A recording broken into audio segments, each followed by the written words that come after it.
Welcome to Demystify Magic with Molly and Madison. I'm Molly, a former skeptic, now full-time energy healer, author, and your resident science meets spirit nerd. And I'm Madison, a born and raised witch, teacher of the craft, and owner of not one, not two, but 3 metaphysical businesses. Together we dig into low-effort witchcraft, spirituality, and the science that backs it all up, all with humor, heart, and a sprinkle of chaos. So whether you're a curious skeptic or a seasoned witch, find a cozy spot, take a deep breath, and let's demystify some magic. Howdy doody, friends. Howdy doody. We've got another deep dive for you.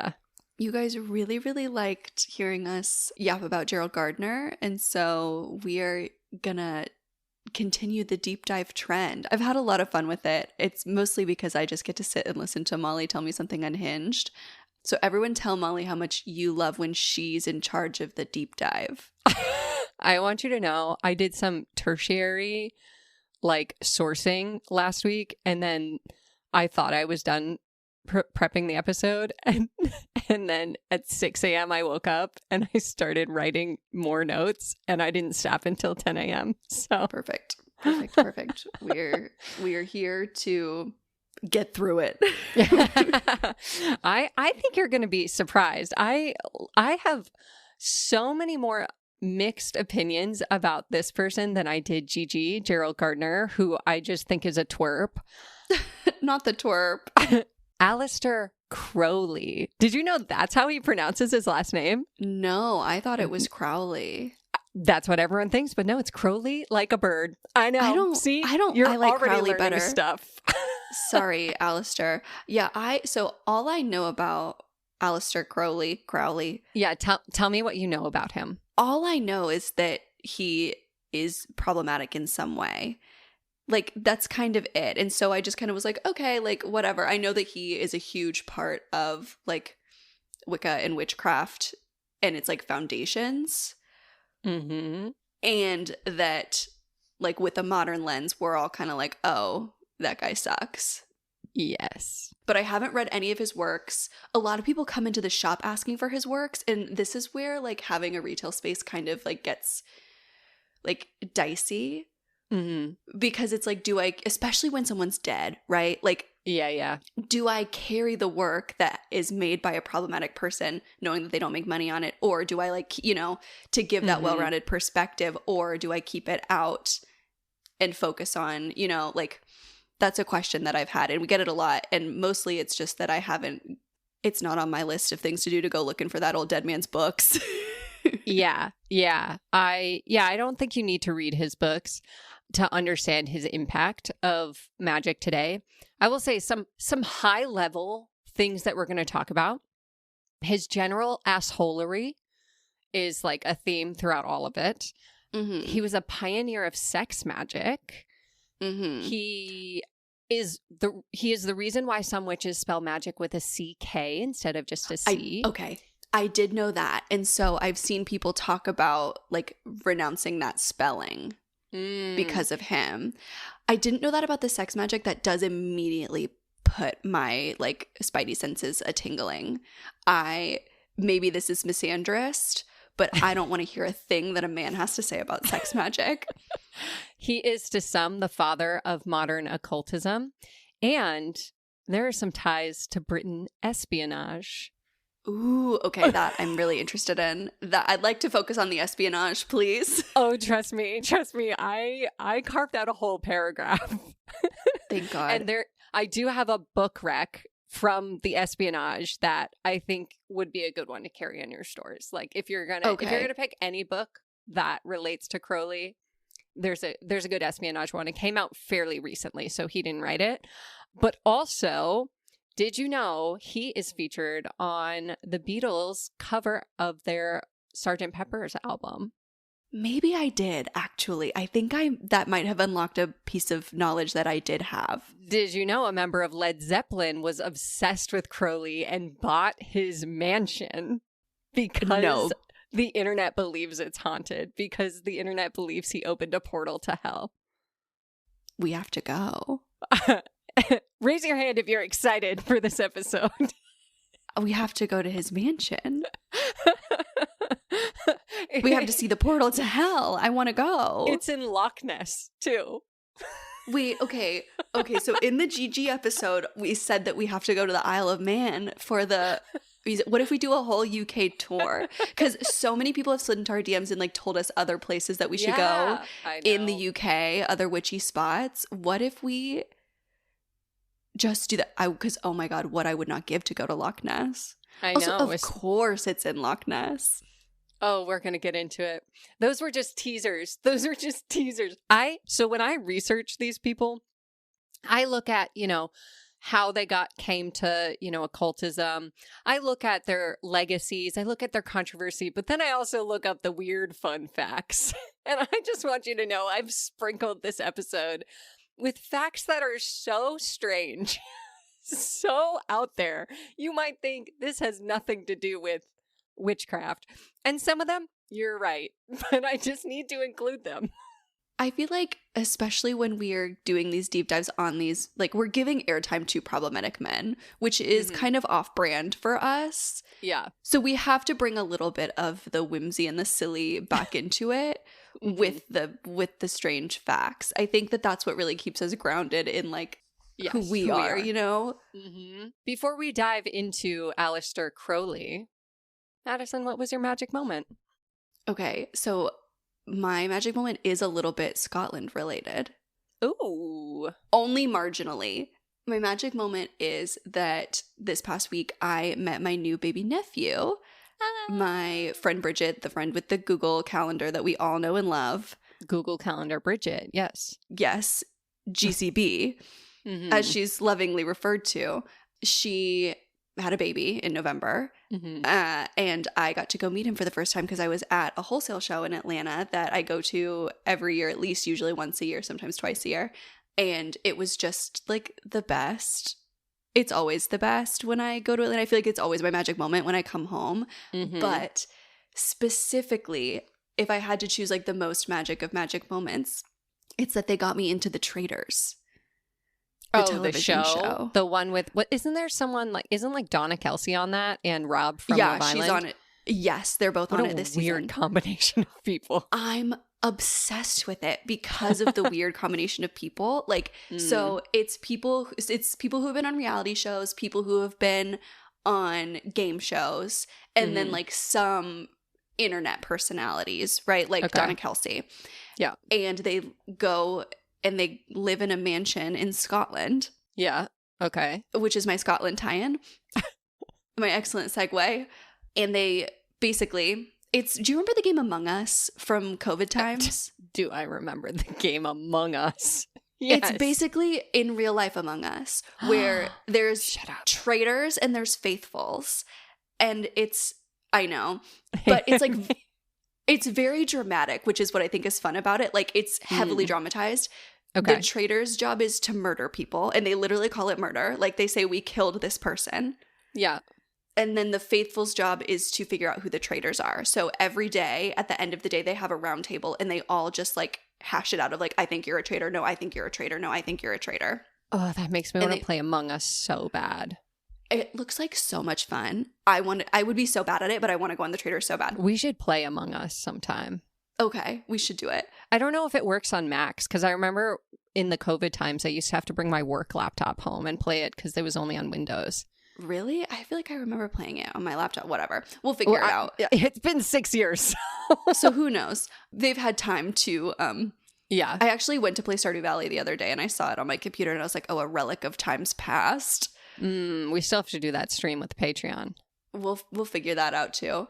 But it was just so much fun, and it was so reminiscent of time.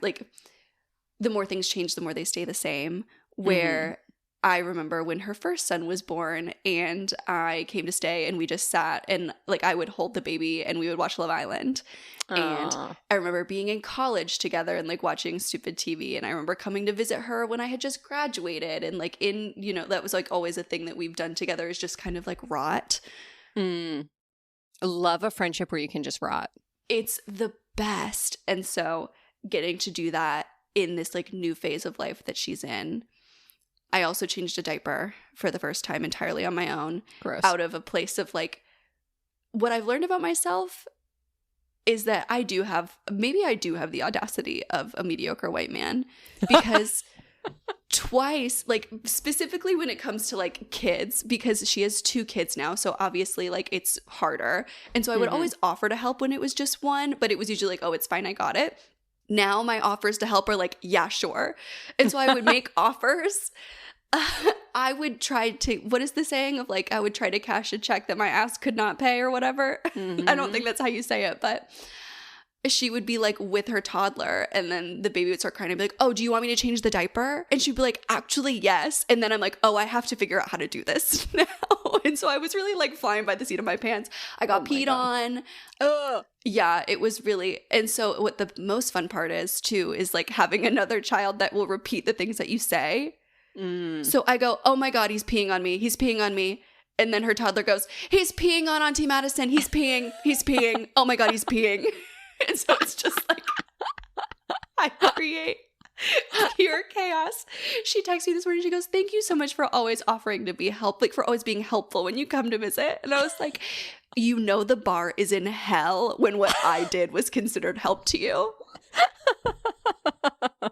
It was so funny and just like so fun. Definitely like constant reminders that I was not made for that. At least every 15 minutes she'd go, you sure you don't want this? You don't want this? As she's cleaning up like the largest blowout, and like somebody's crying and screaming. She's like, come on, everybody wants this, as like a joke, not in like a real way. My friends do not pressure me to have children.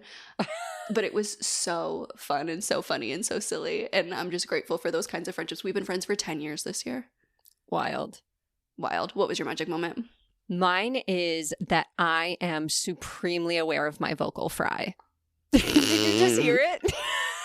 No, I didn't.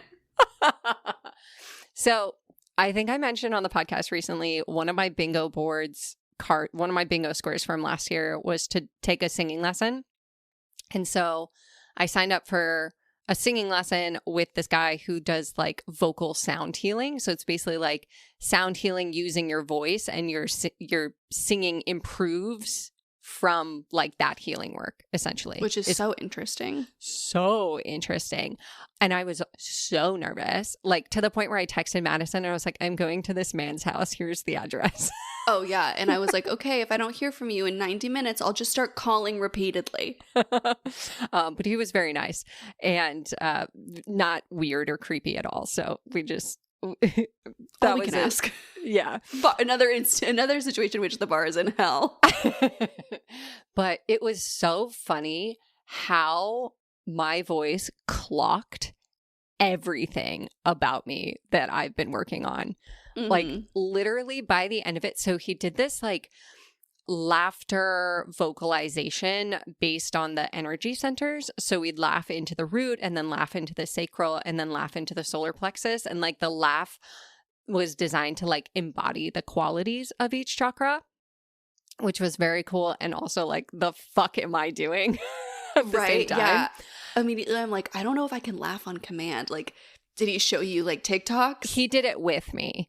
So it was not like weird. It was like he would demonstrate it and then we would laugh together. And anyways, it was partially a warm up and partially like an energy clearer and also a diagnostic tool. And it was so interesting because I was like, oh, solar plexus, easy as fuck, can access that laugh on a dime. Sacral, where is she? Where is she? Like throat? Oh, yeah. Okay, got it. Right? Heart? Where is she? What is that? And literally by the end, in 60 minutes, this man was like, so you have no access to your chest voice? And I was like, oh, that's probably because when I was in middle school, I got made fun of for having a deep voice. And so I trained myself to speak like Serena Vanderwoodson from Gossip Girl. And then I lost access to it.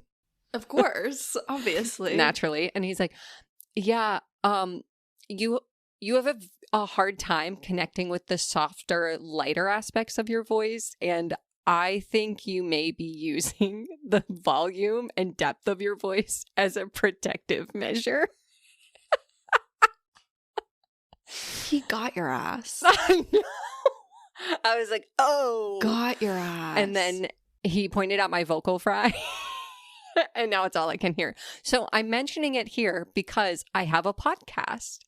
And so as I move through these vocal lessons, we have a week by week memorial of my vocal fry and my voice. So I'm putting this here so that 6 months from now, when y'all are listening back on this episode and you're already caught up and you're like, ew, why does her voice sound like that?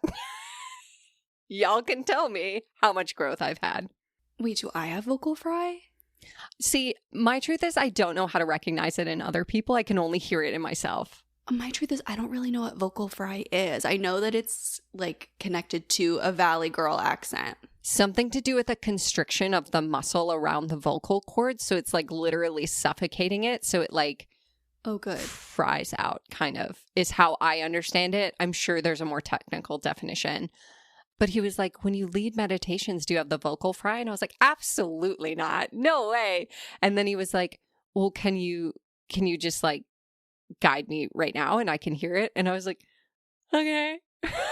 And then he's like, yeah, I still kind of hear the vocal fry. And I was like, well, that wasn't my best work because I'm on the spot and like voice is tired.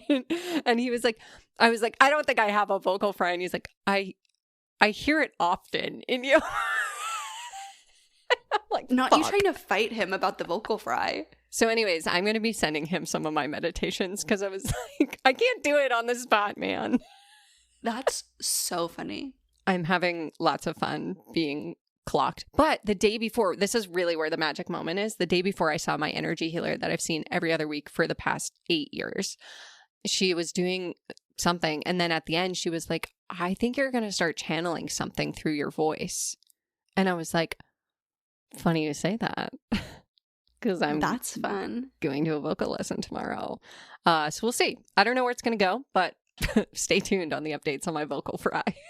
I want to go see this person now. That's so fun. Come on up. Well, I am. So maybe I'll add a day to my trip to go see your vocal person. That's a really good use of my time on my trip. I think that's actually the natural conclusion. A double lesson. Yeah, could we do a 2-for-1 special, please, sir? Could you just tell me if I have vocal fry? And that's all I need, and I'll just go. But I just need to know. Yeah. I don't want to laugh. I don't want to laugh on command. You would hate the lesson. Oh, good. Yeah, you would really hate it. Then I'll just go and be like, hi, do you hear any? I'll just do a monologue. Just send him a voice note. Do you hear a vocal fry? Hey, is there something about my voice I can be self-conscious about for the next year of my life? Yeah, could you unlock a new insecurity for me? That's exactly what I need these days. God. Anyways, you want to talk about Crowley? I would love nothing more. Okay. We're starting our story in 1875. Old bitch. Sorry.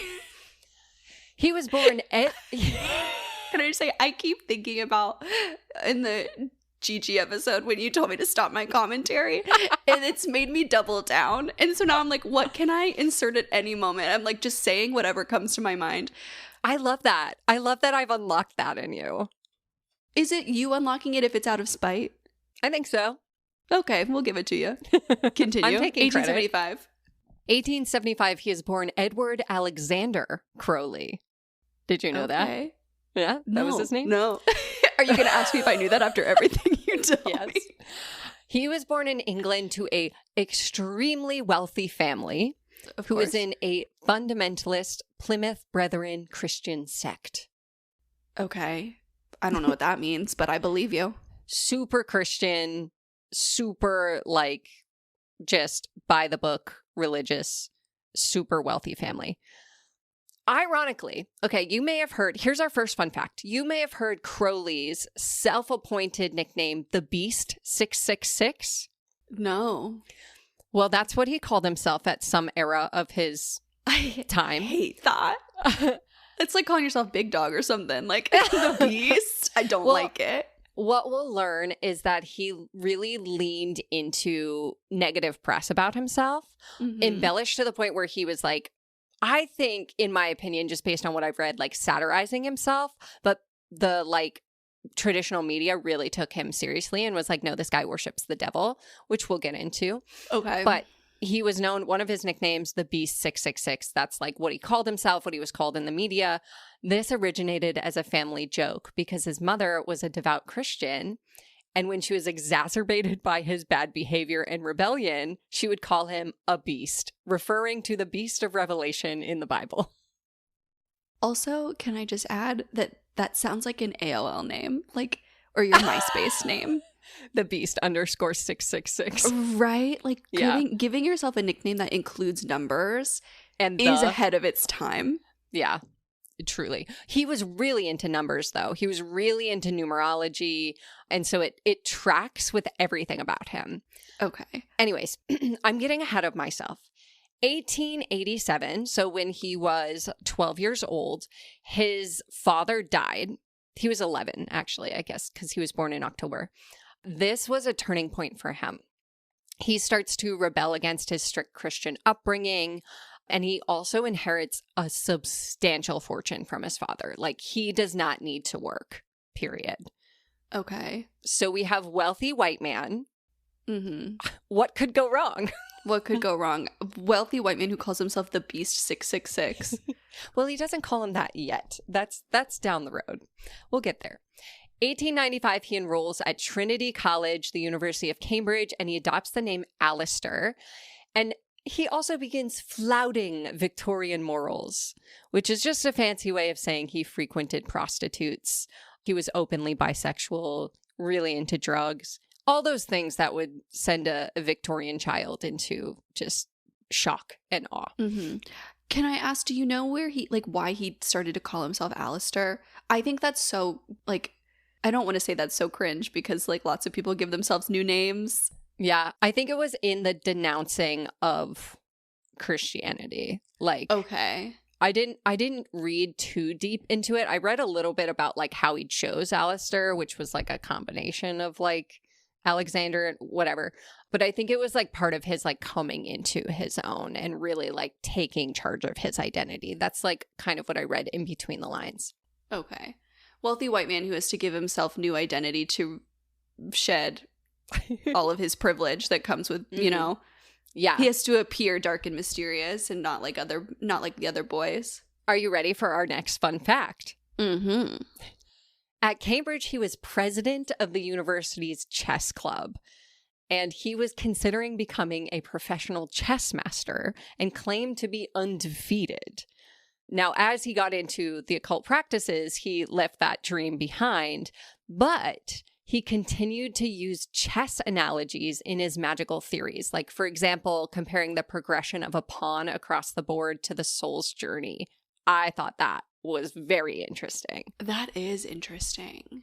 Okay, 1898, he leaves Cambridge without a degree. He decided academia, not his path.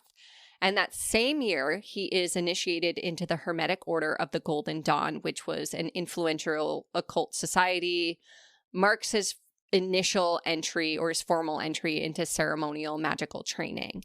I feel like as I was learning more and more about this, I had to pull myself out of the rabbit hole of the Hermetic Order of the Golden Dawn. So if anyone wants a deep dive on that, just say the word. I'm ready to dive.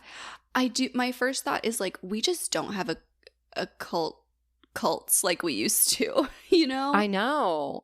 So he starts studying esoteric ritual and occult philosophy. And he also, a lot of times people just know Crowley for his occult texts, but he also wrote in other genres. And here is another fun fact. He was a poet from a young age, publishing his first collection of poetry in 1898. One of his early works, you ready for the name of this one? Oh, God. White Stains, was so pornographic with poems about sexual taboo and bodily subjects that it had to be printed abroad and was banned in Britain. Jesus. Ew. I don't like that. I had to include that one. Oh, thank you. Not all of his poetry was scandalous, though. He also wrote devotionals. So one of the ones I found really interesting from, again, 1898, it was rediscovered in 2014, and it reveals he was heartbroken about a male lover at Cambridge.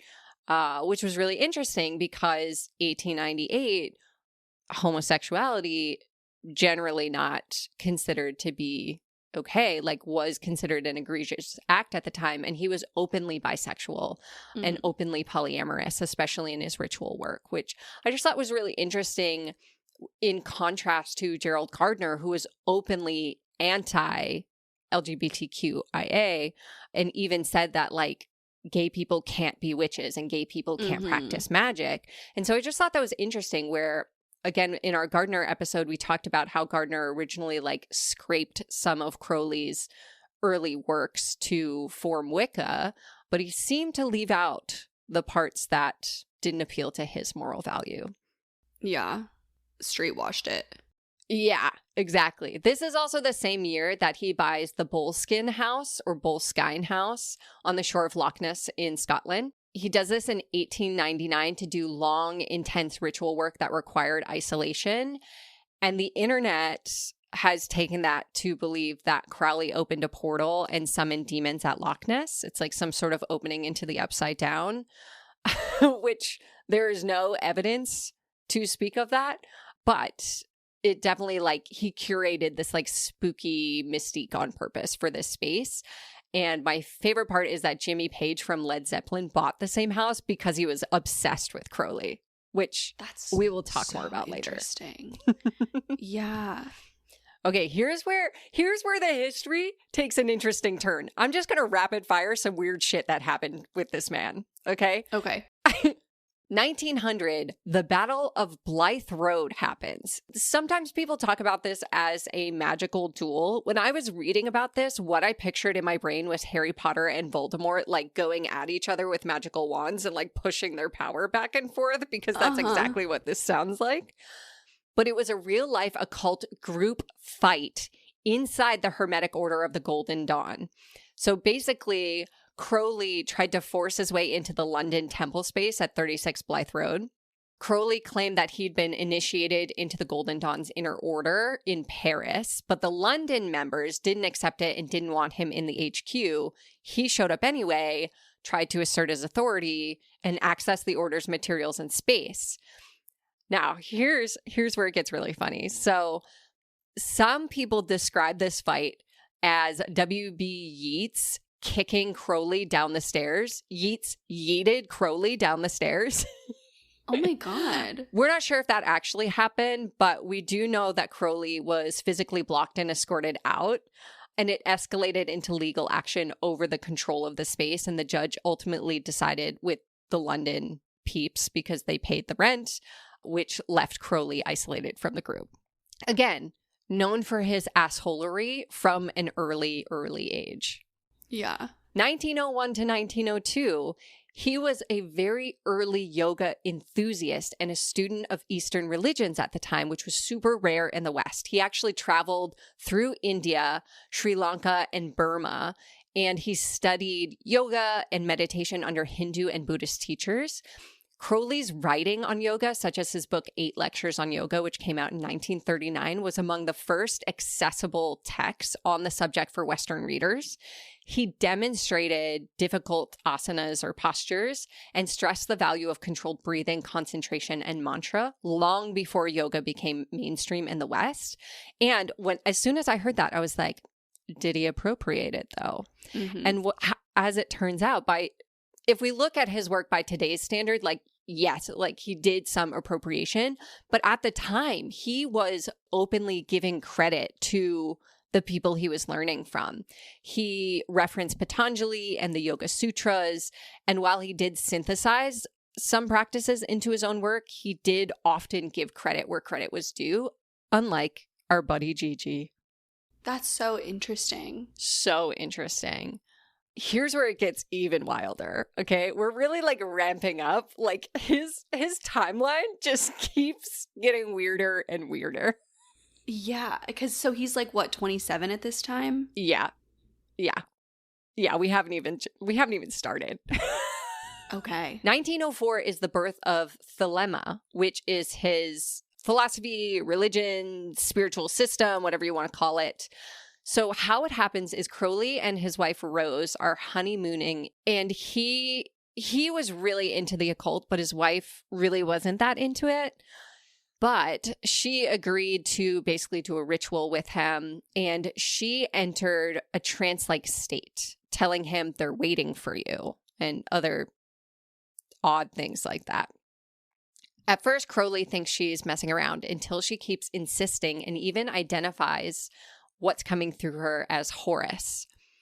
Crowley later claimed that on 3 successive days, April 8th, 9th, and 10th, he sat down at noon and wrote for exactly 1 hour each day. He channeled these teachings through a presence that called itself Aiwass, Aiwass. If anyone wants to check my pronunciation, just blame it on the vocal fry. Those 3 chapters became a part of his Book of Law, or the central scripture of Thelema. Each chapter is spoken by a different divine voice. So Crowley essentially becomes the prophet, and his wife, Rose, whose full name is Rose Edith Kelly, let it be known, she's often reduced to the wife that just happened to be there. But in the story itself, Rose is the trigger. She is the credible witness. She is the navigator, and literally she helps edit the text. Mm-hmm. Like, this text would not exist without her. Let it be known, white man erasing the contributions of women. What else is new? Yes. This is also where the famous creed, do what thou wilt shall be the whole of the law, love is the law, love under will, comes from, which we talked about in Gigi's episode. This event becomes the cornerstone of Crowley's entire spiritual system, and it is officially published in 1909. Rose becomes his first scarlet woman. Are you familiar with this phrase? No, but I can already tell I don't like it. Essentially, in Thelema, at least in Crowley's time, a scarlet woman was a title for a woman who played a central role in his magical system. Often his partner, muse, or ritual collaborator. Usually there's some form of sex magic involved. Also, depending on what, source you read, there is a little bit of power dynamics at play here. So whether they were fully consenting or not, jury is out. I believe, based on everything I've read, that true enthusiastic consent would be very difficult to obtain from these quote unquote scarlet women. But yeah, I mean, I'm not here to libel anyone. That is foreshadowing. Yeah, if the sex is like a tool that gets you from point A to point B, then it's not like if it's, oh, you can't have this thing if you don't do this thing. Basically, the way that I read it was like the sex magic rituals were how these women basically like were cast into the symbolic role of his mission. And I even read like some of them, that's how the trance channeling was initiated. Yeah, I don't like that. Yeah, very weird. I didn't go too deep down that rabbit hole because it gave me the ick, but like lots of blurring of consent, reinforcing misogyny here, power dynamics at play, very gross. Again, assholery at every mark of the timeline. Yeah, this idea that like, especially if the sex is what makes the trance possible, it's he has the power to give you access to something. And the only way to get it is through sex with him, which is gross. Super gross. Do you want to know what I consider to be one of the most assholery anecdotes of my entire research? I think you're going to tell me no matter what. But don't you want to know? It doesn't have to do with sex magic. Then please, get me out of here. 1905. Fun fact. Crowley was an accomplished mountaineerer. Okay. You didn't see that coming, did you? No, he's having that quarter-life crisis. He'd been into mountaineering for a long time, since his Cambridge days at least. Again, he was like a wealthy white man. He can do whatever the fuck he wants. He can play chess. He can buy a mansion. He can go mountaineering. But he was involved in a lot of major expeditions in the early 1900s. In 1902, he attempted to climb K2, which is Earth's second highest peak, and achieved a record altitude of about 18,600 feet. Wow. But in 1905, here's my favorite anecdote of what an asshole this man is. And by the way, if you hadn't noticed, yes, I am teaching you all this through a bias. And you don't have to hold this same bias. But in my opinion, this guy's an asshole. And this is one of the first, if I haven't tipped you off to it yet, this will tip you off. 1905, he led an expedition to Kangchenjunga, which is the world's third highest mountain. The climb ended in tragedy when an avalanche killed 4 team members. Crowley had warned his teammates against a certain route, and after the disaster, he refused to descend to help the injured, instead staying in his tent while the survivors cried for aid. And he said later he felt his warning absolved him of any responsibility. No. Ugh. Yeah. What do you mean? Yeah, he just listened to these people cry for help and just sat in his tent and he's like, fucking told you so. Yeah. That means, like, to me, that means something is missing in your brain. Like, you do not have Isn't that an awful? empathy center. Yes, if you were able to listen to people die. Yeah, and just kick it in your tent. And then when people showed up, you were just like, I told them not to go that way. So it's their fault. Yeah. Bonkers. I know. Bad. Yeah.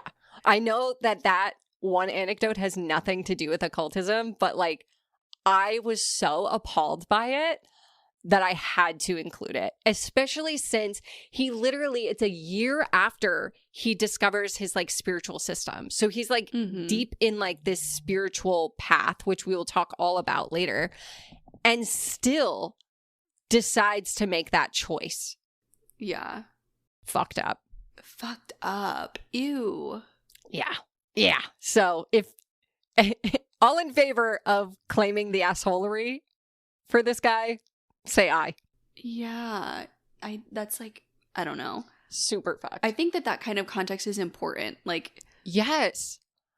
It's literally wedged right between writing this like book of law and essentially like putting together his esoteric order, which happens in 2 years later.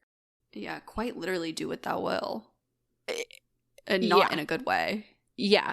And so like I think one of the interesting things about Crowley is his legacy is, you know, like we'll talk about it, but he became really popular in the 60s in the counterculture movement because he was considered like a rebel and an outlaw.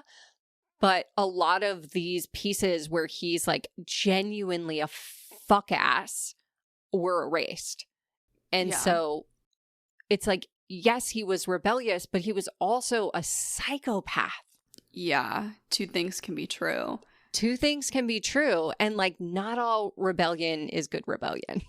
Yeah. So anyways, 1907, 2 years after he cemented his assholery, at least in my mind, forever, he founds a new esoteric order called Argentum Astrum, which I fully am butchering, but it's Latin for silver star, and it's often written as A, which each A is followed by a series of like 3 dots in the shape of a triangle. So we're going to refer to it as the AA order, but he founds this with his friend George Cecil Jones. The order begins codifying his own teachings and magical practices independent of the Golden Dawn, which, again, he was kicked out of. In 1909, he also starts publishing a biannual journal called The Equinox, where he disseminates Thelemic rituals, instructions, and holy texts to people worldwide. 1912, he is initiated into the Ordo Templi Orientis, or OTO, which is a Germany-based occult fraternal order, and he quickly rises to the head of the British branch. Say that 10 times fast. That was a tongue twister. He crushed it. Think so. He rewrites its initiatory rituals to align with his Thelemic philosophy, and he incorporates the Book of the Law as scripture within OTO. Through this order, Thelema spreads to new followers in Europe and North America. And around this time, he also begins openly exploring sex magic in OTO rituals, pushing the boundaries of morality again and again and again, at least at his time. Okay, here's really where it gets quite interesting. And I'm gonna give you a brief nugget of his espionage, but know that we're going to deep dive in it in a minute. Okay. So just know you're going to have questions. I will have answers for you. Okay. Great. During World War I, he is in the United States, where he surprisingly writes for the pro-German newspaper The Fatherland, publishing anti-British propaganda. He writes things that are so pro-Germany and so anti-British that it reads as almost satirical. He causes such an outrage that he is denounced as a traitor by some. However, later he claimed that this was all a ruse. He was like, JK guys, it was espionage. I was a double agent working for Britain, infiltrating and undermining German propaganda from inside. We will get to that momentarily because it deserves its own section of this episode. Is it true? Is that true? It is. Really? Mm-hmm. Because that sounds like such bullshit. Doesn't it? That's when I first read that, I was like, oh, okay. Yeah. And Sure, Gerald Jan. Gardner suddenly discovered 160 fucking laws at his convenience. But no, it's true. There's a whole book about it. There is documentation. That's wild. It's the reason why there's a rabbit hole coming soon. Coming soon. Let me get through the timeline. We're almost there. Okay. 1920. He moves to Italy and establishes the Abbey of Thelema, a small spiritual commune in Sicily. And here he lives with his disciples and his mistress at the time, whom he calls his Scarlet Woman. Again, he's got a new Scarlet Woman. What happened to Rose? Truthfully, I don't know. Maybe she got out of there. I hope. Maybe they're still married. I don't know. I was scared to look into the women of his life, to be honest with you. Yeah. But he was practicing the Thelemic rituals, sex magic, occult training, all in a drug-friendly atmosphere. So something about Crowley is he was very pro-drug use and even encouraged it in his rituals in Thelema. He also later in life very openly talked about having a heroin addiction. Mm-hmm. We're going to talk about his drug use in a moment, though, because there's another interesting assholery anecdote that I think you need to know. 1923, a series of scandals forces the closure of the abbey. When a male follower dies under mysterious circumstances, the tabloids seize onto these stories. There's rumors of unorthodox rituals, like a cat being sacrificed and its blood being drank. The tabloids brand him the wickedest man in the world. And Italian authorities under Mussolini expel him from Italy in 1923 as a result. His international notoriety peaks as he is now widely depicted as a, quote, dangerous black magician. Now, I want to take a little aside here. Aleister Crowley is often described in terms of black magic, black magician, etc. This is a term that was used at the time. It's a very old Western term. It's historically meant as harmful, forbidden, or evil magic, and is often contrasted with white magic or quote-unquote good magic. We don't use these terms, or we encourage the use of alternative terms than black and white here at Demystify Magic, because using black and white as like a moral split in magic echoes a broader pattern of blackness being coded as bad and whiteness as good, which has racial undertones to it. And so modern witches tend to avoid this term, but historical use uses it. So you'll see it. So just wanted to put that aside there. Yeah, I'm always wary of anybody in a modern context who uses that term. Yes. I usually, like, if you're looking for an alternative, what people call black magic is often baneful magic. Mm-hmm. Yeah. I just wanted to put it in here because, like, that is a very common description of him, and it comes, and it was used in this time. So you will hear it, you will see it, we will mention it a couple of times just in the context of, like, what people are saying and the lawsuit that we will talk about soon. And yeah, but we don't use that term here in a modernized world where we don't want to reinforce those harmful associations. Okay, 1920s to 1930s gets very interesting, as if he were not interesting enough. So he spends the next 2 decades as a wanderer. He lives in France, Germany, back in England, kind of all over the place, all while he's struggling with his worsening heroin addiction, and he is near bankruptcy at some times. In the 1920s, here's my next interesting fact. I'm not going to call it a fun fact because it's, again, the assholery is cemented in this fact. While he was in New York, he conducted mescaline experiments. Are you familiar with mescaline? Mm-mm. It's a psychedelic hallucinogen found in cacti like peyote. Okay. So, psychedelic drugs. In his experiments, he would invite friends to dinner and secretly dose them with mescaline. No. To observe and write down their reactions. He considered this genuine research into how chemicals could expand or alter perception, an early precursor to what decades later would be formal experiments with psychedelics. I'm laughing because it's absurd and ridiculous, like not because I think it's funny. That is insane. What's even more insane is that in the 1950s, the CIA and the MI6, or the M16, MI6? M16, I think. Yeah. What's even more interesting is in the 1950s, the CIA and the MI6 did similar studies to explore basically like LSD and mescaline for mind control. Yeah. So Crowley did it first. That's what Stranger Things is based on, I think. Oh, interesting. I think on those experiments. Well, again, Crowley wrote about experiences with opium, cocaine, hashish, various forms of drugs in his essays, often relating them to mystical states, but again, also led to his addiction. He was completely dependent on heroin in his later years. That partly happened because he was using it as a substitute for morphine to treat his asthma. To treat his asthma? Yeah. I've never heard of morphine as a treatment for asthma. Yeah, I don't know. Oh, sorry, man. I couldn't find my inhaler. I went straight to the morphine.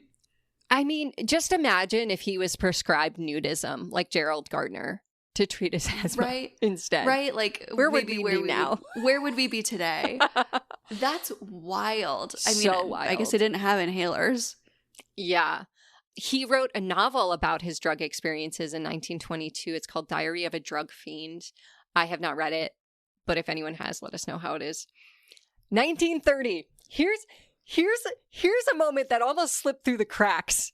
This was, I was finished my research and I was like, I'm just going to listen to one podcast episode about Crowley just to kind of see, like, is there anything I missed? Just to kind of cement it in my brain while I'm making my avocado toast. This was, I had to dig to validate this. But in 1930, he fakes his own death. Stop.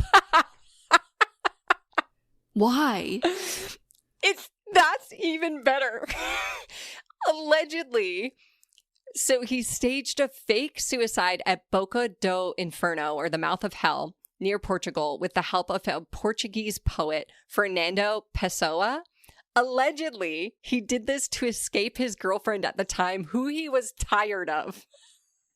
Shut the fuck up. A suicide note was left behind. It hit the newspaper. It became a whole international spectacle. And then he reappeared alive in Berlin 3 weeks later at the opening of his art exhibition. Because, by the way, he was an artist.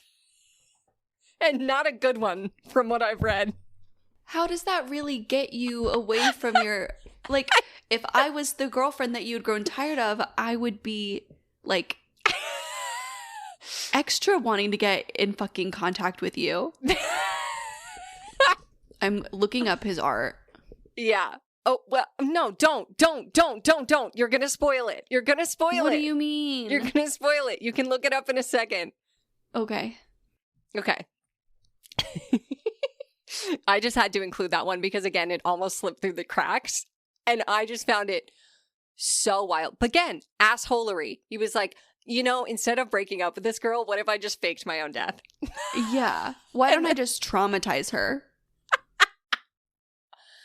Okay, 1934, he sued an artist/writer named Nina Hamnet, plus her publisher and printer, for libel because she had printed in her memoir called Laughing Torso that he practiced black magic and associated basically like scandalous rumors connected to his Abbey of Thelema, that whole situation with the cat and the blood and all of that. She printed that. He lost. He lost. In the court, he denied all of these allegations. He said he condemned black magic rather than practiced it, and he lost. The defense was, if it's true, it's not libel.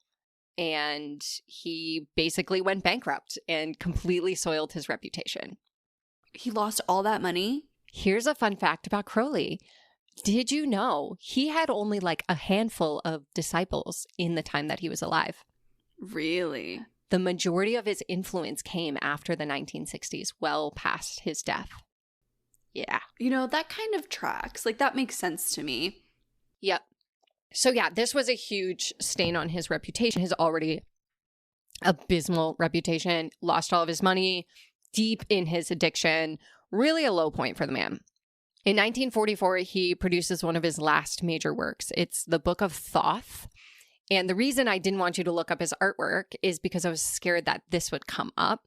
It would spoil it for you. But this was a book on tarot. I do know about this. Okay. All right. Well, I guess you can look up his art now. Sorry.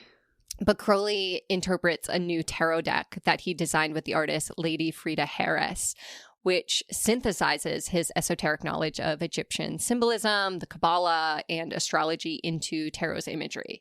The Thoth Tarot, it's a very influential deck.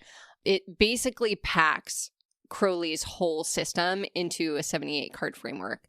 Mm-hmm. It really helps shift tarot into a tool for spiritual development and deep symbolism and not just fortune-telling. And it kept his ideas alive long after his death through the deck and the companion book. If you look at it, the visual art is striking. And the artwork itself also, the visual style is, you can see the influence in later occult tarot decks. So I just found that really interesting that like he was considered like kind of a shitty artist in his time, but like this is one of his legacies. Yeah. Looking at his art. Well, it's technically Lady Frida Harris's art, but like his direction. No. Yeah. Looking at his paintings. Yeah. Not my favorite. Yeah. Yeah. He was sorry to this. Yeah. Crowley. Not great. Except I'm not sorry because you don't sound like a nice man. Anyways, he dies in 1947 in England at the age of 72. If you're wanting to get like a picture in your mind of what this man looks like, picture the bald uncle from the Addams Family. That's like the quintessential look of him. Yeah, it really is. That's not what I thought he looked like. I know, right? I know. Shortly before his death, he met our friend Gigi, Gerald Gardner, which we've done an episode on. If you haven't listened to it and you like this style of episode, you'll love that one. But Gerald Gardner is at the time, the future founder of modern Wicca. Allegedly, Crowley initiated him into the OTO, though that is up for debate. We discussed it at length in the Gigi episode. But ultimately, Crowley died obscure and relatively poor, and his body of writing, his underground spiritual movement, that grew in his absence to the point where 6 years later, this is an interesting fun fact. Let me know if you knew this one. Ian Fleming writes Casino Royale of the James Bond sect, which includes the fictional character and villain La Chiffre. Mm-hmm. That's based on Crowley. Really? Mm-hmm. It is one of the most notorious villains in the Bond series. That's so interesting. I know. I mean, it sounds like he like was definitely getting in his own way in terms of getting shit out there. Like, he wasn't a great PR manager. No. For his own situation. Not at all. Not at all. So now that we've kind of like touched on the basic timeline, I really want to talk about his contributions to occultism and Thelema in particular, and how that's influenced the later works. And then I want to talk about some particular controversies as well as the espionage thing. Okay. So just that's where we're going. Know that I haven't forgotten. Can I just tell you? The espionage. I looked up photos of him. Yeah. And the first one that came up is that he's on bi.org, which I think is just a bisexual media website that has famous bi people. And he's listed as a famous bi people. Yeah. Love that for him. There's the photo of him. He's definitely young. Is it this one? The one where he's the magician? No, it's him like smoking a pipe. Oh. And that version of him could kind of get it, but not really. He looks less like the Addams Family in his youth. Okay, let's talk about Thelema because, oh God, I all intents and purposes, I hate this man, but I think I would have fallen for Thelema at the time if I didn't know about his assholery, because there are some things that I really genuinely like. I see threads of this in my value system and my belief system, and I have a really hard time believing that this asshole came up with this. So Thelema it's centered on the concept of discovering and fulfilling one's true will, meaning one's authentic divine purpose or destiny, which is like a very similar central purpose to like a lot of Eastern religions, like discovering the true self or Atman or Dharma, enlightenment. Like all of these things are kind of like in this similar vein of like discovering one's true nature and true will. But he really loved this whole will thing.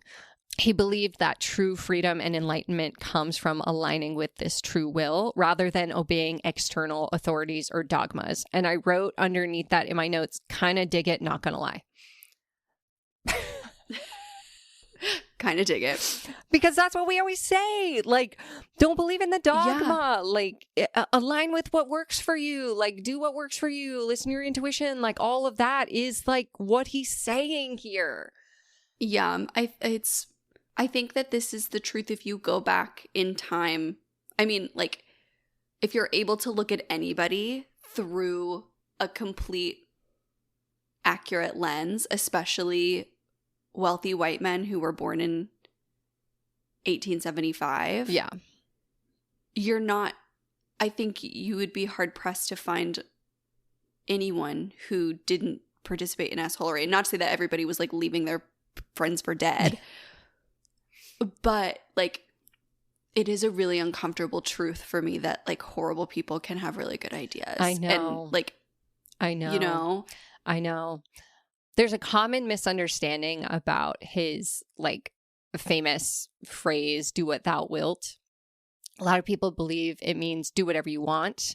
And they basically extrapolate to meaning like there's no rules, ethics don't matter. But that's not what he's saying in Thelema. Will isn't impulse or I feel like it or I want to do this, so I will. It's closer to true will. So your deepest alignment, purpose, integrity, and path. The whole point is discipline and alignment. So it's not do whatever you want. It's do what you're here to do, which I think is an important kind of shift in perspective. Yeah. Yeah. Under Thelema, ritual magic and mysticism were practiced as tools to aid spiritual attainment.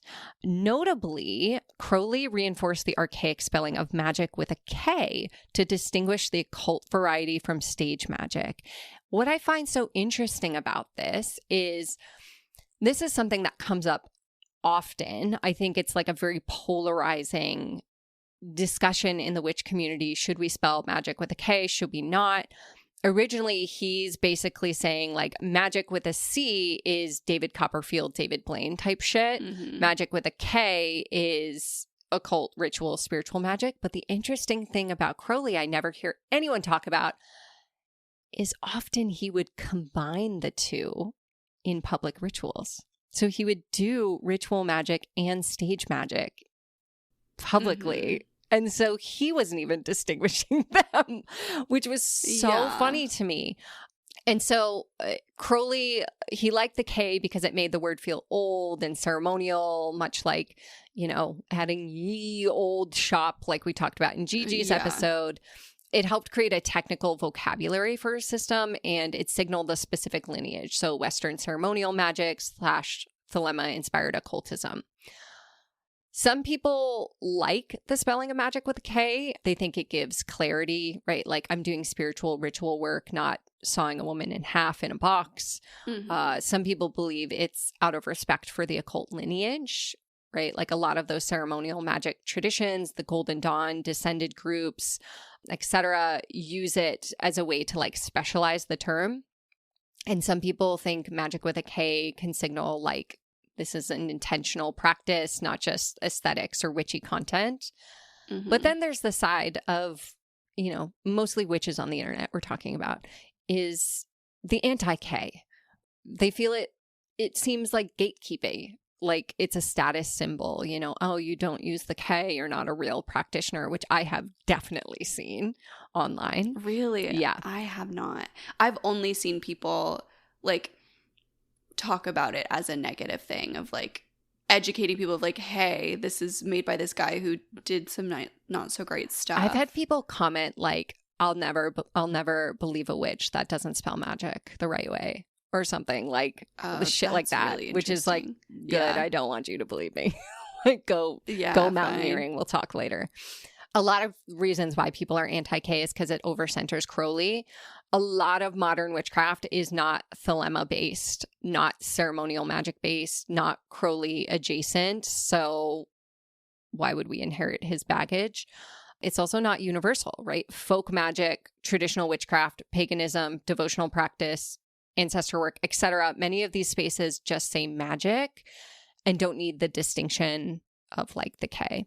Yeah. Also, there's like some racist colonial vibes, right? Some folks avoid the term from Crowley or like early 1900s occult culture because that scene often comes with racism, misogyny, appropriation, ego-y, hierarchy, weird shit, like assholery vibes. So while we don't reject all of the history, we also don't have to copy the parts that don't make sense. And so whether you spell magic with a C or a K, know that we don't care. Do whatever you want. Feel out what works for you. Know that just because you spell magic with a K, like if someone spells magic with a K, they're not like centering Crowley usually. It's totally fine. Do whatever you want. But just wanted to put that aside in here because I do know like newer practitioners have that question often and wonder, should I spell magic this way? Should I not? Like, do whatever you want. Do whatever you want. Yeah. This is another note that I wrote in the margin. Kind of fuck with it. Okay. There's a lot of things I don't fuck with in his life, but this one I kind of do.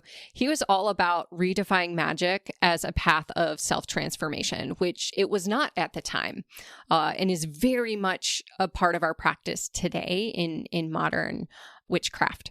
He wrote in accessible English, demystifying a lot of occult jargon for the lay reader, and he insisted that every person has the potential to ascend to divine understanding through study and discipline. So basically, like, everyone can access this magic. Like, it's already within you, and the path of magic is about, like, rediscovering that, which, again, is something that we teach. Yeah, it's the foundation of this podcast. Yeah, which I just, again, like, I think it's so interesting that, like, that came out of this man. Like, it's so fascinating to me. He also had a big focus on the individual spiritual path rather than obedience to a deity or church, which was a significant shift of the time and really laid the groundwork for a later rise in New Age spirituality and modern pagan individualism. So, like, we gotta give him some flowers for that. Yeah, especially, like, it's so interesting to see somebody, like, so fully, completely reject the systems and the structures that were already in place, because that we talked about that so much with Wicca, that a lot of times people will leave like really structured religions and fall into Wicca because it fits the structure that they know and understand, and they can apply this new belief system to it. And not to say that like there's anything wrong with that or like with Wicca in general, but it's so interesting somebody in the early 1900s who was able to so completely separate from that structure in some ways, but not in others, because he kept the things like those power dynamics. Yeah. Yeah, it's really interesting. Just like the layers of this. It's one of the reasons why I'm really enjoying doing these deep dives, because like it really does feel like peeling back the layers of an onion. And at the end of the day, I can't say like, you know, like I have such like mixed opinions on it, which I think is like my favorite part about a deep dive. Like I can't just say this guy was an asshole, like completely disregard everything he ever did.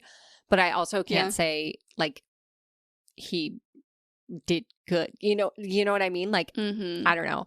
I love that about research and like learning the history, is like when you can come up with like really nuanced feelings about someone and something. I think that just like it unlocks something within me that I want to explore deeper, you know? Yeah. His kind of like PR line for what he did in Thelema was it's kind of like the method of science, the aim of religion, which I thought was really interesting, because often like I will describe my practice as like the marriage of science and spirit, which I think is why I kind of fuck with what I've said so far about Thelema. Now, I want to ground us in some not so cool aspects of the practice. Yeah. He really mixed real spiritual insight, like all of these things where I was like, yeah, I kind of fuck with that, kind of fuck with that. He married all of those things with ego control and boundary violations, like across the board. Some main themes are that power and sex got tangled. He blurred spiritual advancement with sexual dynamics, which were hugely coercive and not cool. Yeah. There was a very culty hierarchy energy, as was with the times of occult orders. Basically, like, you're not enlightened unless you're initiated or approved or chosen. He used cruelty as quote unquote spiritual testing. So he often treated humiliation, discomfort, and psychological push-pull as legitimate spiritual methods, which I don't love, not like super trauma-informed. He saw women as roles, not people, the Scarlet Woman stuff. A lot of undertones of racism and even anti-Semitism. So he carried a lot of racist ideas and used racist language, very of his era, but still harmful. He also made some racist and anti-Semitic remarks in his writings, which unfortunately was typical of upper-class Englishmen of his era, but still worth noting. And his addiction and instability became normalized. So drugs and chaos were part of the environment, and that can make the community feel unsafe pretty fast.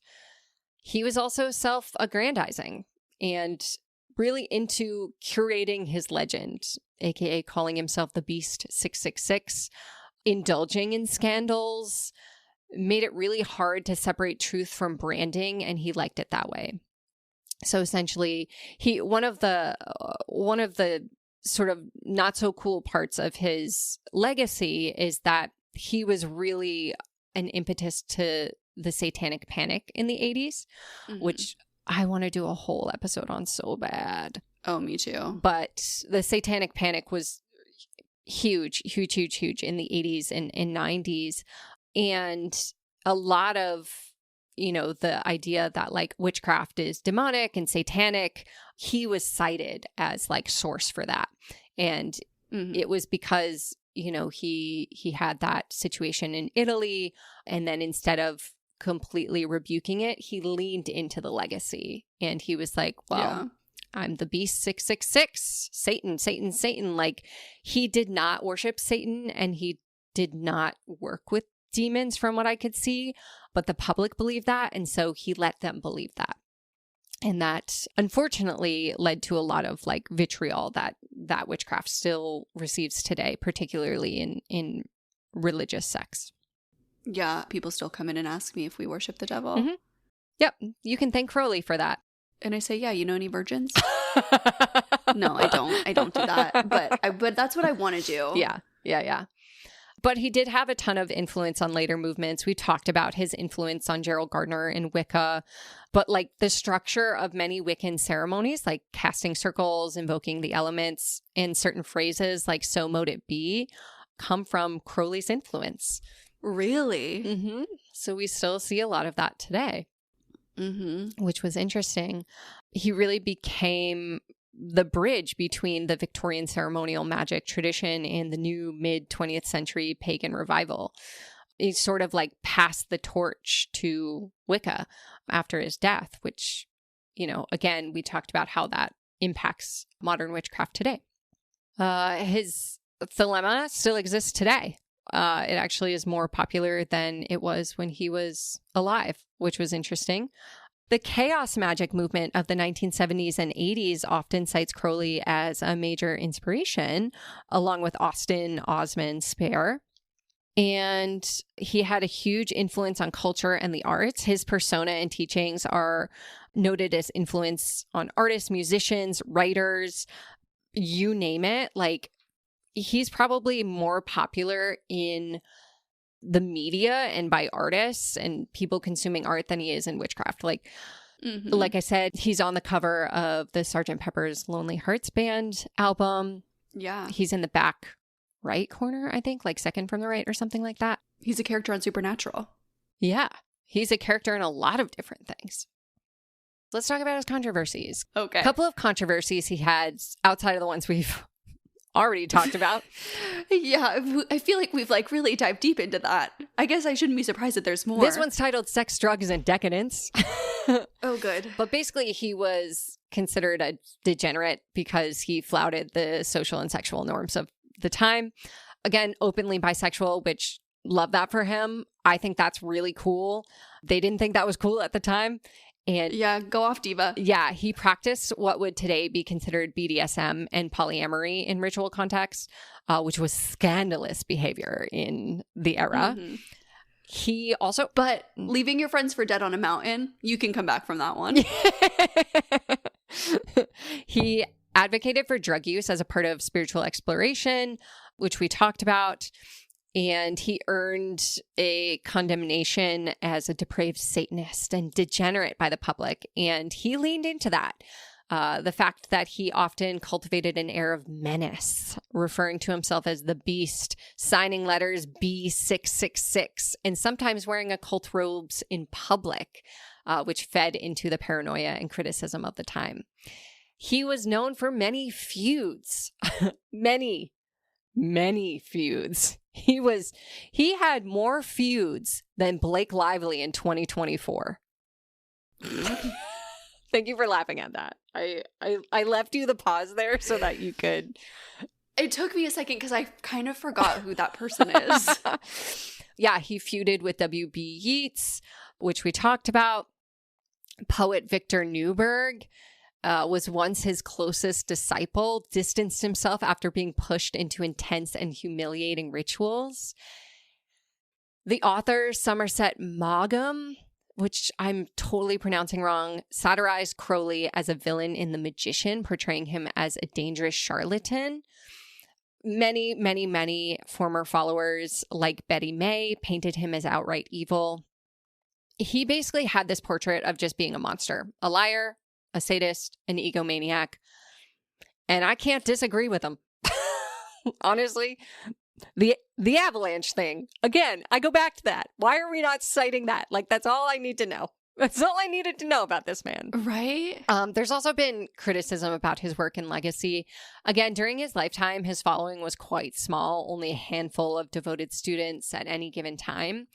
But many occultists of the old guard, you know, like the Golden Dawn folks, viewed him as unsound and overly self-promoting. They dismissed him as a, quote, black magician who had fallen into moral corruption.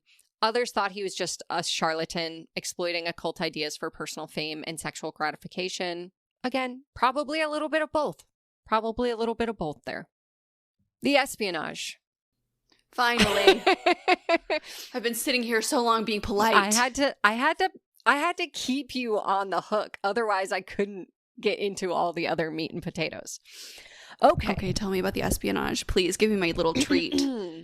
So, this is one of the most intriguing chapters of Crowley's story, where he claimed he served as a spy for British intelligence. And it literally sounds so ridiculous. It sounds so made up, and yet it's not. there is some evidence. Now, to the degree of his espionage is questioned, but there is evidence that he did work as a secret agent. He worked on behalf of British intelligence. So basically how it worked was he asserted that during World War I, he pretended to be a German sympathizer in New York on behalf of British intelligence. Like I said, he was writing these absolutely over-the-top pro-German writings. Like, so over-the-top that you would think it was satire. And that was the point. The point was they wanted him to make Germany seem so ridiculous, so out of left field that the US would take Britain's side. That was their plan. So basically, they were like, we'll send this guy that nobody likes to the United States and have him be so aggressively pro-Germany that the entire United States will say, well, we can't be on the same side as that guy. Yeah. So, he basically inflamed German militarism to the degree that the hope was it would anger the US and draw America into war on the Britain side, which I just think is so funny. And also, he's the perfect person to do that.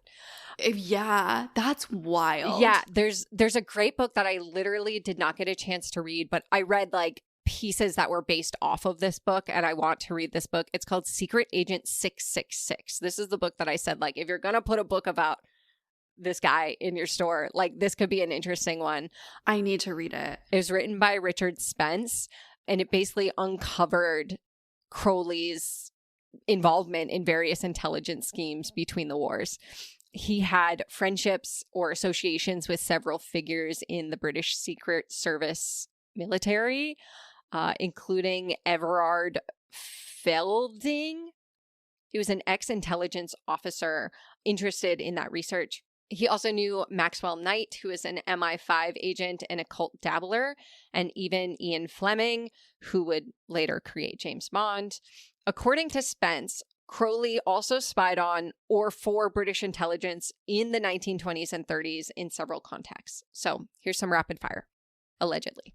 He insinuated himself with Irish Republicans and Indian nationalists in the 1920s, passing information on any anti-British plots. He spent time in pre-war Germany and is rumored to have kept tabs on occult circles that might overlap with Nazi interests, because the Nazis were infamously interested in occultism. There's speculation that Crowley might have had some minor role in the bizarre 1941 flight of Rudolf Hess, Hitler's deputy who flew solo to Scotland on a mission. Spence also notes this as murky, but suggests that Crowley may have been consulted due to Hess's interest in astrology and the occult. So basically, the British government was like, oh, you're into this thing? The Nazis are into this thing. Let's have you go spy on it and like talk to them about this thing and then get information about them. Isn't that wild? That's wild. I know. So I guess at least he wasn't a Nazi. Yeah, I did not see that coming. Right? Could be worse, I guess.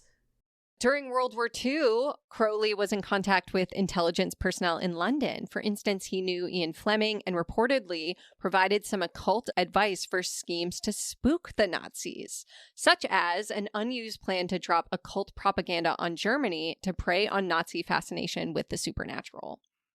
Now, these stories are hard to verify, but they contribute to Crowley's legend in intelligence history. So interesting, so interesting. Researchers discovered that both MI5 and MI6 did have files on Aleister Crowley, like confirmed. But these files, historians haven't been able to access them because they've been destroyed or remain classified. But yeah, it's just so interesting. It seems like he was just like an occasional informant or free agent who offered to help the British intelligence from time to time. I just think it's one of the most interesting things. But basically, his notorious reputation made him both an asset and a liability as a spy. So on one hand, who would trust the great Beast 666 to be a loyal agent so he could intercept these circles? But on the other hand, dude was kind of off the rails. He was like really scandalous. Who would believe that after our conversation about the traitors, he would be a perfect person to be a traitor on the traitors? Because who would believe, like, he's too obvious, you know, like, who would believe that that person is a spy? It's exactly how he flew under the radar, though. It's so interesting. He was also really well-traveled and multilingual, and he moved in unconventional circles so he could provide cover and context in places that, you know, other spies couldn't. So yeah, it was just really, really interesting. And so, yeah, check out Richard Spence's research. He did a whole book on it. Again, Secret Agent 666. It is on my TBR, but I just incredible. I ordered it while you were talking. Oh, good. Yes. Maybe we'll book club it. But yeah, so essentially what I want to leave you with is some of the legacy that we hold from Crowley today. Really, he was influential in occult circles. You know, the Book of Law and Magic in Theory and Practice are treated as essential canon in Western occultism.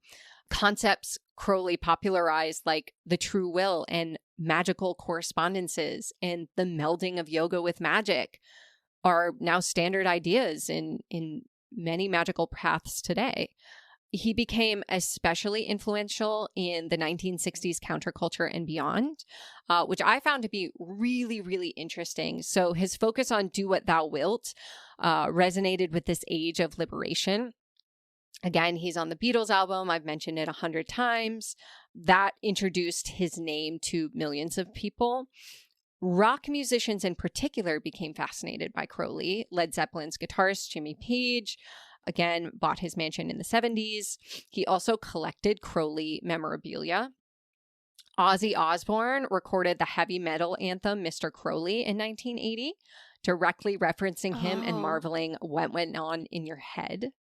David Bowie dropped Crowley's name in the song Quicksand in 1971 as one of his occult influences. The Doors had Crowley on the collage of figures on their 1970 album sleeve 13, which I just think is so interesting. He was also, he just really like was implanted as this archetypal wizard figure, right? Eccentric, powerful, forbidden.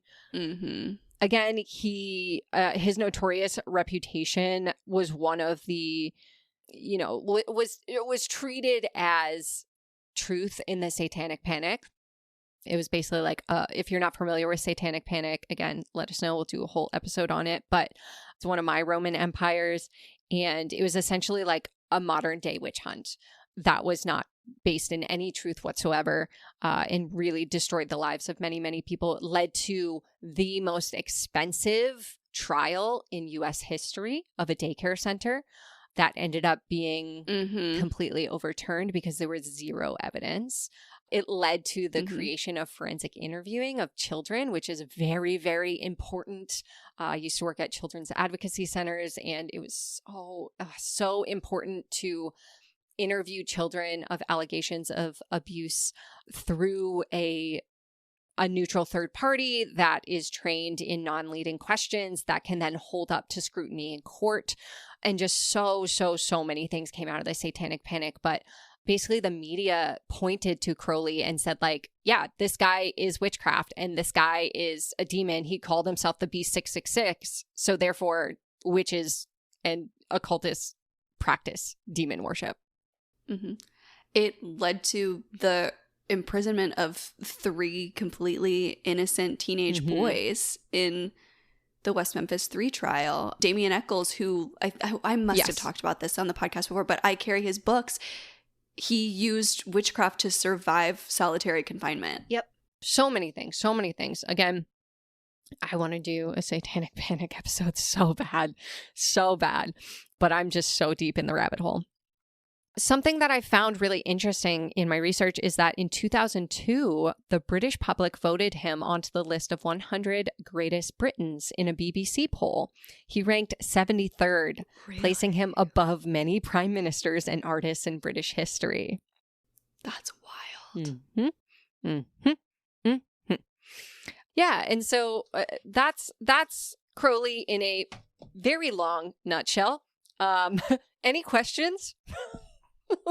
I mean, like, so many. That's so, wow. It is, I didn't expect to have more nuanced feelings about Crowley than I do about Gardner. I know. You know, it's so interesting because I feel like he gets, and not to say that any of it is not deserved, right? Like, I think if you've listened to any episode of this podcast, you know that we are not going to let up on shitty white men anytime soon. But in terms of like his spiritual beliefs, like him as a person is an entirely separate thing. Like his spiritual teachings are very different from what I thought they would be. Like a lot of, like, I kept digging into Thelema, and for like, if we were to separate him from it completely and just take, you know, those nuggets of the essence of the philosophy, I would practice it. Like, that's my truth. You know, so much of our values are reflected in that. And also what's written on paper and what happened in practice are very different, which I think is like why understanding the history is so important. Because like, if you were a new practitioner and you stumbled upon Thelema and you just read, you know, like, following your true will and like everyone can have access to it and like don't believe in dogma, you might fuck with that. But then that wasn't reflected in the practice of it, at least in his time. I'm not sure what the reflection of it is today. I didn't dive into the modern versions of it, but yeah, on paper and in practice are so different, which is just really interesting to me. Like I have such nuanced feelings about the legacy that he has left. I would be interested to know like what those elaborate rituals really looked like. Like I would love to read some accounts of that, because that feels really interesting to me. I would love to know like more about what the sex magic was meant to like accomplish and like things like that. Like I'm very curious about elaborate ritual occult magic. Not in the way that I want to do it or that I'm like, you know, but I'm curious about like, I can't help but think like, what are those people doing all that for? Like I genuinely might read some of his books. I have no interest in reading Gerald Gardner's books, but I want to know like what Crowley was teaching, like specifically. Yeah, I have more curiosity about him for sure than I do about anybody else. I definitely want to read, like, let's book club Secret Agent 666. Yeah. And then I would love if we'd book clubbed some Satanic Panic literature. Hell yeah. My dream is to get Sarah Marshall on this pod. Oh, yeah. She is the host of You're Wrong About, but she also just came out with a podcast all about the Satanic Panic called The Devil You Know, I think, which is one of my favorite podcasts of all time. I binged that thing. So good. So good.